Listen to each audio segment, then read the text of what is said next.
All right, well, I think we can get started. It's a little bit after. I'll start with taking attendance. Let's see, Lee Adams, I don't see here. Jeff, I don't see here. Paul's here. Sonia? Oh. Monique? No. Jim, no. Art Kale? No Art yet. Or Tommy? Angela's here. Mike Knox is here. Chad? Yep, I'm here. Okay.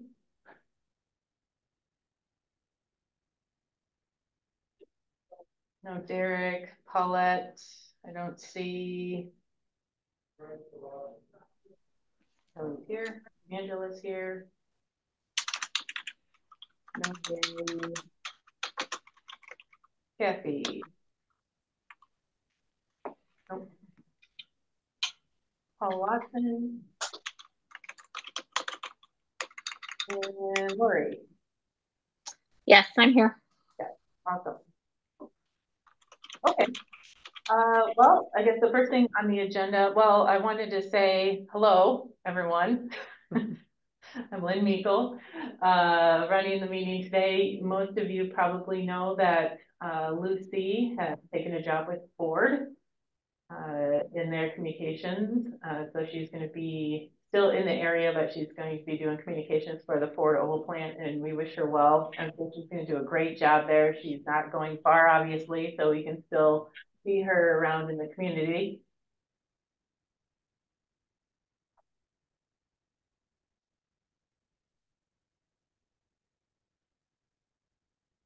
Okay, and with that, I'd like to have the approval of the minutes from April's meeting. Can I have a motion for approval?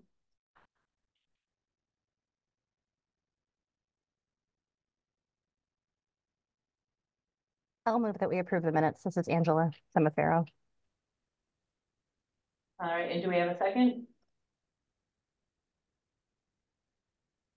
I will second them. This is Lori, upright. Okay, thanks. All right, all in favor, say aye. Aye. Any opposed? Aye.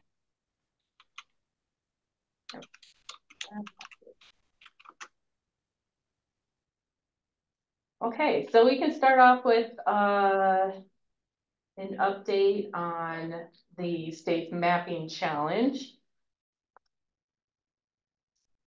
I'm going to share my screen, continue sharing my screen here. So first off, my high has been very busy. And so we've been in the past few months with the BEAD program being 1.7 billion. It's obviously very big for our county to be involved in this. And we have done our part in the state map challenge. And so I wanted to share with you guys that my high has completed a review of over 1.7 million challenges.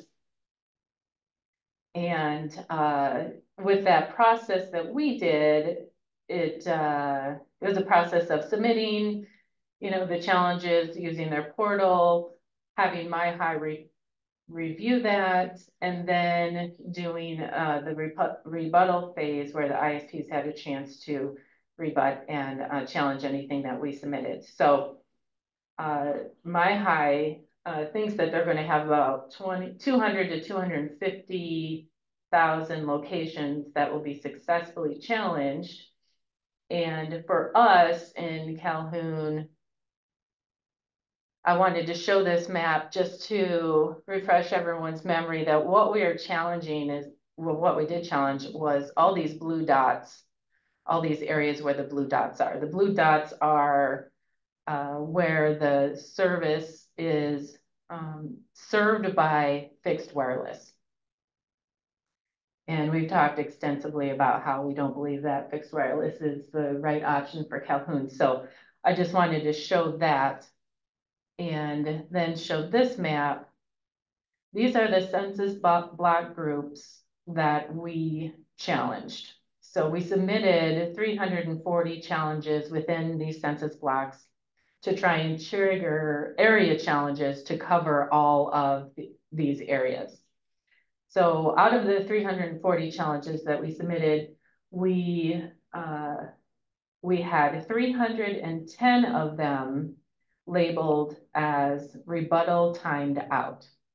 So what that means is that there was no response from the internet service provider, and therefore they are considered successful challenges on the map. Now, with those being timed out, it also triggered the area challenge. And as I was spot checking for area challenges are where you take a census block group, and if you have 6 challenges that were successful, then it triggers an area challenge for all of the addresses or all of the locations in that census block. So it is my understanding that we were successful in the majority of this yellow area. So that means anything with the fixed wireless service provider that was labeled served will be overturned and considered unserved by that service provider. Now, there may be some areas that have more than one service provider that has a served standing on the map. For instance, if there's probably some in Marshall Township where the address is served by fixed wireless, but also, let's say, Comcast, a fiber provider. And so those areas might be still considered served, but again, we were concerned with correcting the map on how fixed wireless is perceived in our county.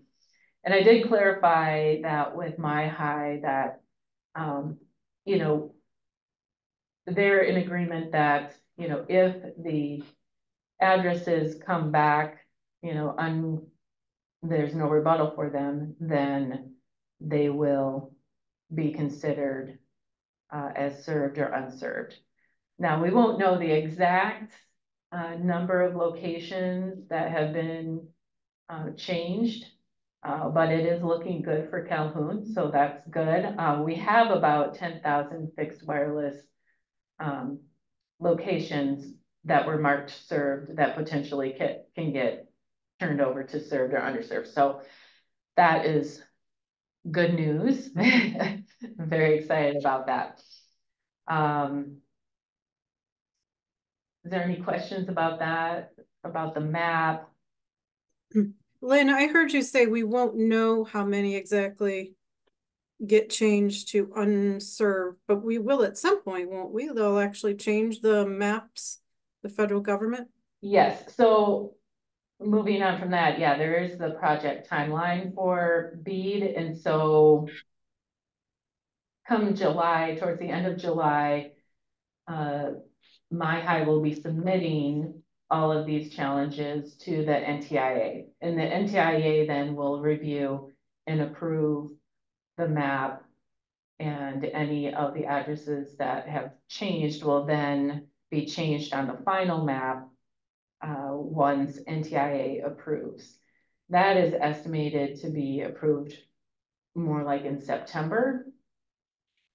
So we won't really know exactly what will be, you know, what will be considered served and unserved until then, but we do have at least a good idea of where we are at right now with it. But yeah, the way the timeline goes for BEAD now, you know, moving forward, is we have the next step in the process is this pre-registration stage that we are currently in. So ISPs and other people who would like to apply for BEAD, they have from now until the process begins to do a pre-registration. That's basically so they can get all their basic information into the grant process. And then once NTIA approves, My High's plan and the map, then they're estimating that to be around September, then the application actually begins where people can start submitting for the grant.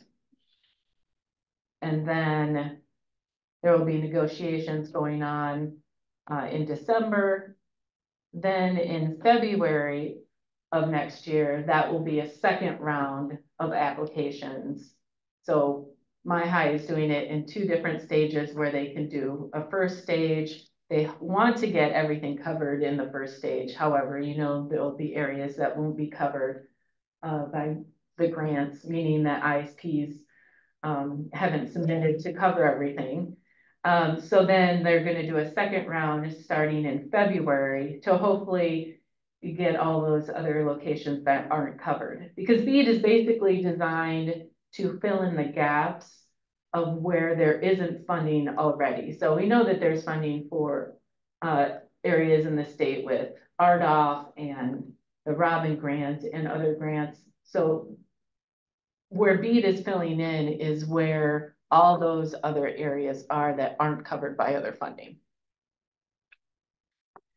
And so then, after that second process for the second round of proposals, then all the proposals and the grant agreements will be out come September of next year.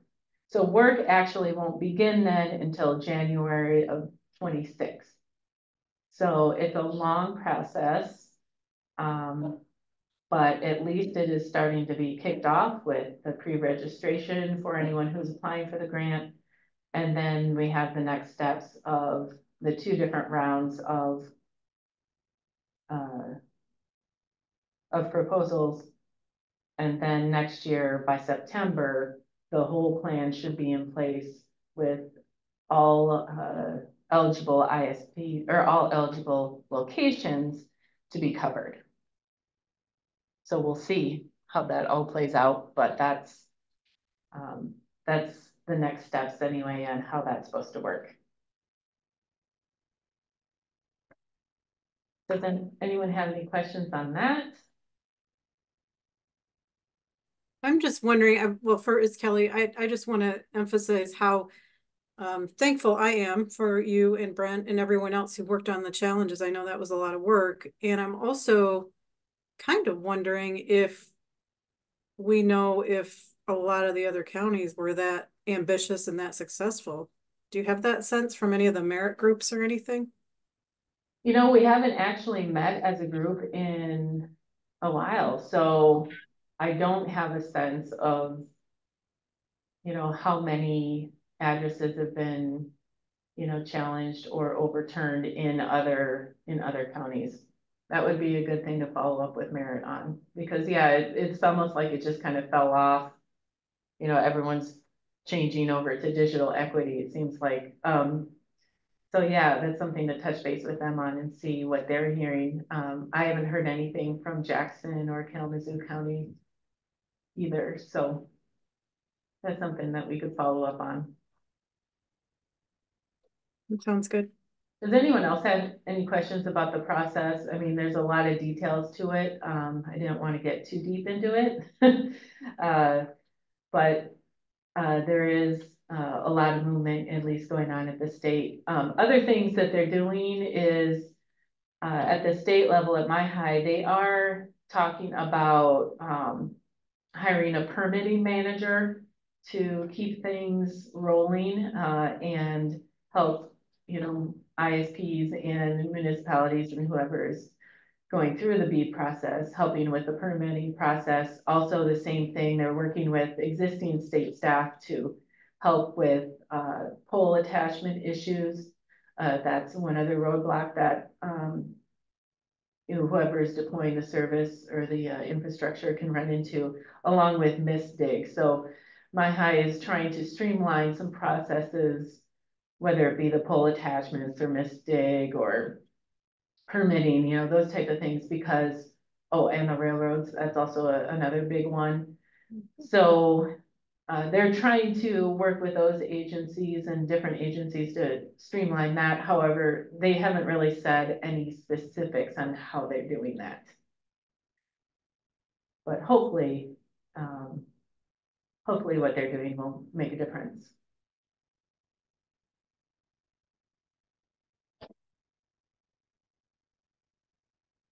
So for the next steps, for us as the county and for the task force, we'll be talking again with our ISPs that we know that are interested in this area. We still think MEC is interested in the county and applying for BEAD, as well as 123.net.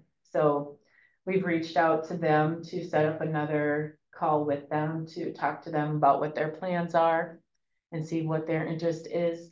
I think it was, Kelly, was it MEC that we were talking about possibly bonding, because there is a 25% match for the grant. But I can't remember if that was MEC. No, MEC is the one that has a bunch of the RDOF, and they're actually moving forward with several of our surrounding counties, with the counties putting up some ARPA and other funds.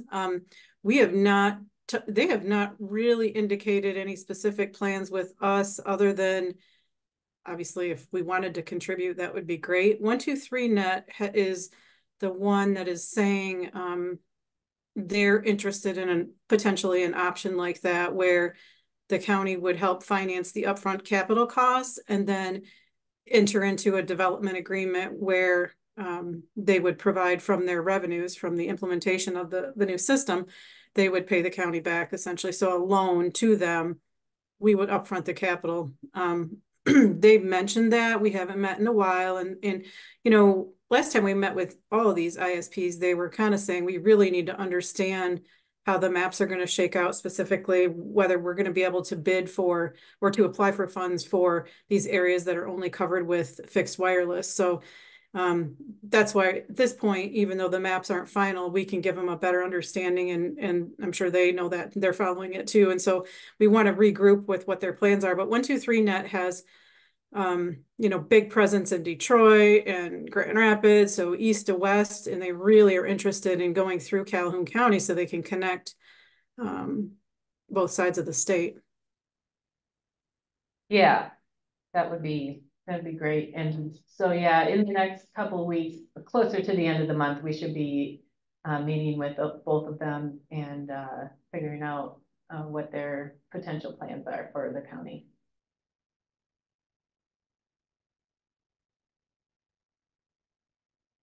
One thing I did want to ask the group is if anyone has been hearing anything about fixed wireless or lack of connectivity in their areas.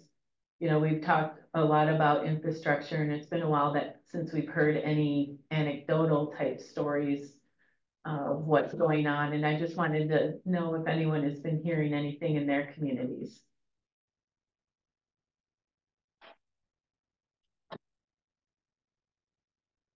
This is Kelly again. I haven't in my community because we have Comcast, but in Emmett Township. But what I have been seeing, and we met with Mercury, right? So their message is very confusing. They have all this fixed wireless currently. They are also implementing fiber in parts of our county. So they've got a lot of ads out there saying, you know, you don't need fixed wireless because we can offer you this. So that it's really confusing because people think of them as the fixed wireless provider, but they're also working on fiber in parts of the county. And so I've been seeing a lot more advertising from them, and I'm guessing it's really confusing people, but that's all I've heard. Yeah. When I'm on Facebook, I see Mercury and MEC ads all the time. I think they must know I'm interested. Yeah, same. I see those all the time as well. Yep. Those two. Yeah.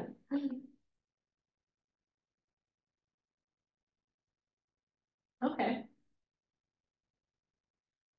One thing at the county, Kelly can attest to this too, is we have been hearing from MEC, that they are in the area, putting up fiber and stuff. So there's been some minor issues about them not communicating, but I think that's kind of been resolved. I haven't heard anything in the past month or two, really, that's been an issue. I think they've been working pretty well with the road department on permits. So I haven't heard any ruckus there.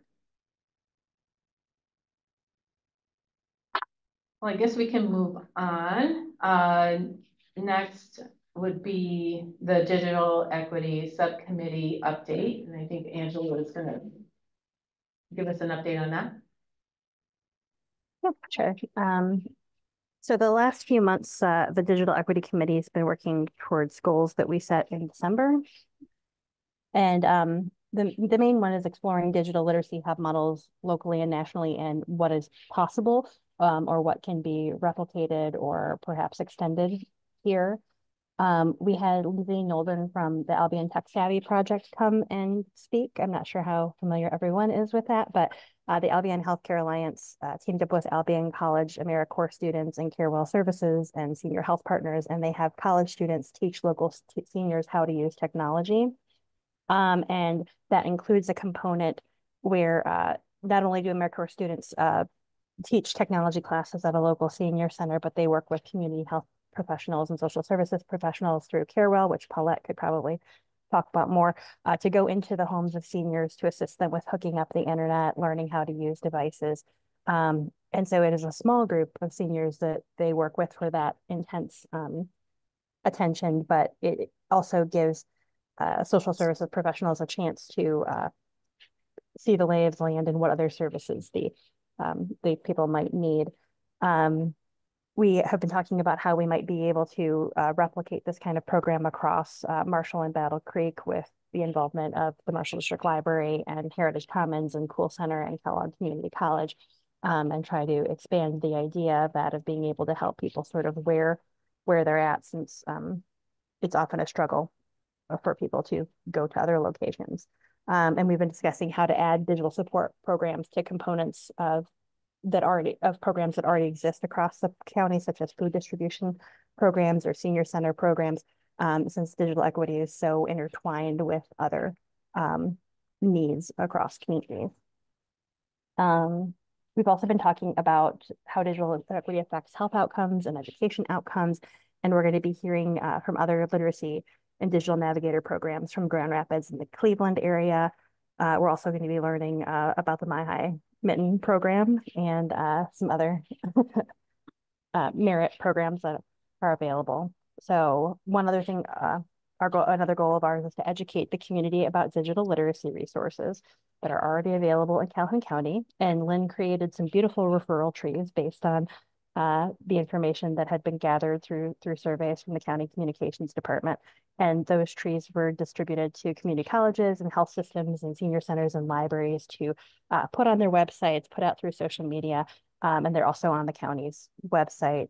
Lynn also worked on developing a print guide to be distributed in person to places, as well as placing them on the coordinating council's website. So a lot of our conversations have been about affordability, which, because the Affordable Connectivity Program has lapsed, we've been learning about how individual companies offer income-based discounts. And we've talked about the ways in which some of our anchor institutions like libraries, churches, hospitals, and health centers might be able to act as public internet spaces or sources that can provide sort of support for digital navigation and digital equity initiatives. So I think that's about it. Unless you have something else, Lynn. Yeah, I wanted to expand a little bit on the new program that MyHigh has put out. It's called the Mitten program. It stands for Michigan's Inclusive Training, Technology, and Equity Network. So I think they really reached for that one. Creative. Very creative for this group. That's good. But no, it's an exciting opportunity that we have. It's 13 million from the State Digital Equity Capacity Grant. And so the program has a deadline of the 24th of this month. So it's coming up quick. It's only a month-long application process. But what this program is going to do is going along with their state plan, digital equity plan. This program will establish the host sites that the regional digital coordinators will be out of. And the host sites will be responsible for supporting the regional digital coordinators and also implementing the digital equity plan. So this plan will have, is kind of the basis of where they're starting their digital equity work at the regional level, and it's broken up into different quadrants for the state, the same quadrants that they used for other things, is these prosperity regions.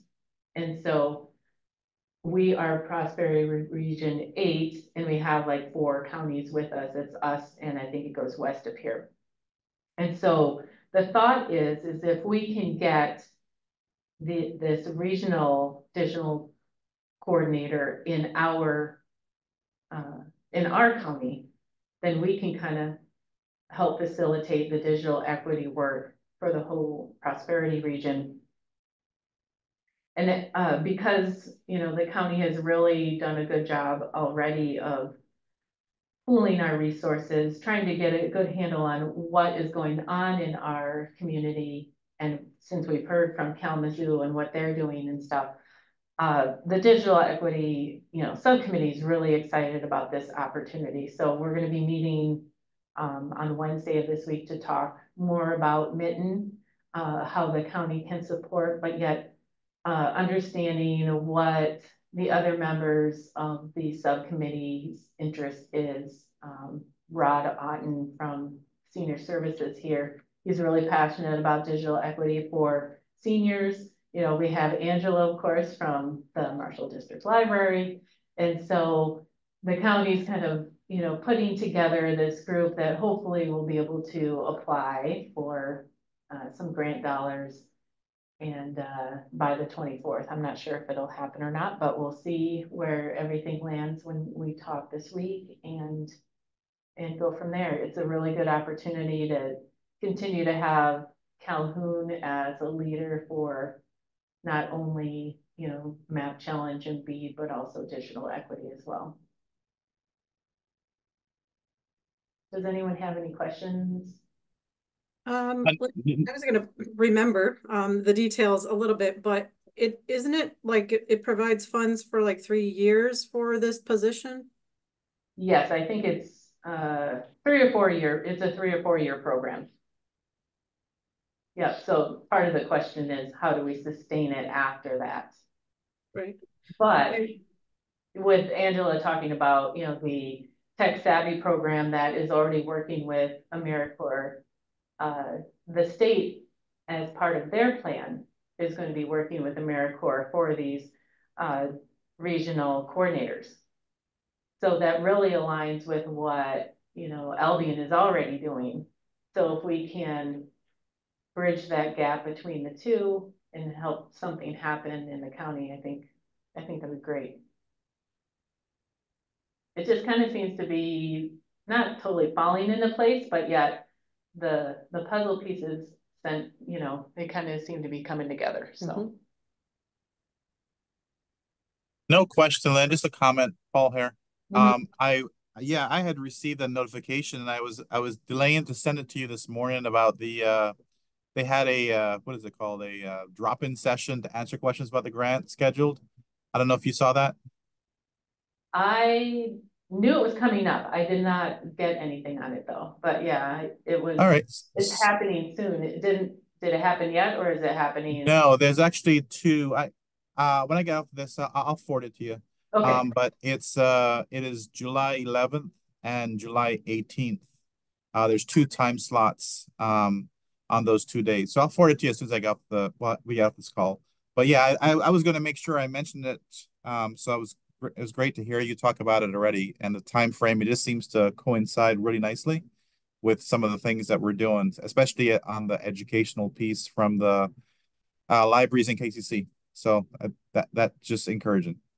Yes, Michelle's involved. It's a great group. I love it. And yeah, we'll keep those dates in mind. Hopefully, some of us can attend that and figure out next steps. Lynn, I wanted to go back to the ACP program, and the funding ended, and I saw the message from Comcast that says, you know, we're going to continue to offer the programs they have, right? They already have offered lower programs down to, I think, $30 per household for their basic internet service. Have we heard from anybody else that they're going to do anything additional or new to try to offer free and reduced pricing to our residents now that there is no more ACP? I have not heard of anyone else. Okay, I haven't either. I know there's resources out there that have a listing of, you know, plans that people can get. It's a national website that people can go to and see if something is available in their area.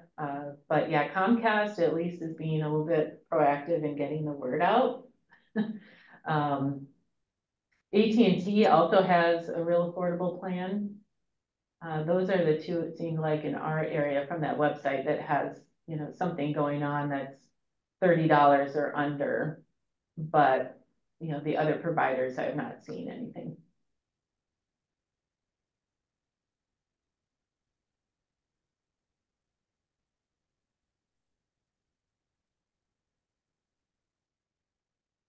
So are there any other questions about digital equity or next steps or the BEAD program? Well, it seems like the next time we meet would be October. We should have a pretty good sense of what providers are planning to apply for BEAD and potentially what role the county could play. And I think a lot will happen with digital equity between now and then, because it already is, even without the Mitten program. Yeah. That program in Albion, that pilot program is just amazing. Yes, it's a small number of seniors, but it's really kind of life-changing in a lot of ways. And so if there's momentum to somehow expand that beyond seniors and beyond just the Albion area, I mean, it's basically tech support, like the Geek Squad, you know, they actually go out to people's homes and help them do everything from figure out how to get stuff on their phone to, you know, things on their computers. And I think that would be a huge step if we could just get that expanded. I don't know if, you know, if this group knows how much that's appreciated in that community. Yeah, it'll be a good few months here. A lot of stuff that's going to be happening for sure. I guess the next thing would be member updates. Does anyone have anything to update the group with? What they see, what's going on in their communities for digital equity, or anything legislatively or broadband related?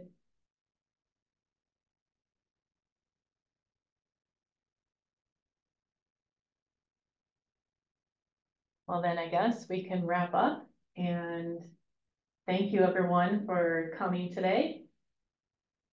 And we'll send some information out. I do want to send out a broadband informational update through email in the next month. So as things progress here, you'll be hearing us from that.